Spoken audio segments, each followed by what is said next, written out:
Is going to shock you. So I have a client of mine who has CRPS, fibromyalgia, chronic pain, and an autoimmune disease, and no one can figure out the root causes. Well, I just figured it out, and I'm going to tell you what they are because maybe you have this going on too. Of course, doctors said you look normal, but when you look deeper, there is everything but normal going on. So I ran some very specific and clinically useful labs to figure this out, and look what we found.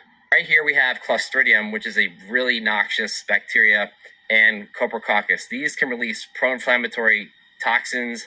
They can also cause distension, bloating, diarrhea, which my client has. Here we see zearalenone and ochratoxin, mycotoxins that can definitely cause pain everywhere, neurological-based symptoms, and fatigue. And then we see a lot of heavy metals, tungsten, tin, nickel. Right here, this laundry list of toxicants, right? So more heavy metals, lead, cadmium, aluminum, and other toxins, BPA, plastic, phthalates, parabens, VOCs. We see here high fecal fat and cholesterol, which is indicating that there is a lack of bile coming from the gallbladder or being generated from the liver to help emulsify fats, and also indicating lack of pancreatic enzymes. And to make matters worse, she has a very high beta glucuronidase, which is an enzyme produced by a lot of these organisms, these bacteria in the gut, which are disallowing for toxins to be expelled and excreted out of the body through the feces. And then we have fecal eosinophil protein X, which is a protein secreted from eosinophils in response to allergies and oftentimes parasitic infections. We see S100A12 really high. This is a biomarker most people have never heard of. It comes from the neutrophils in your gut,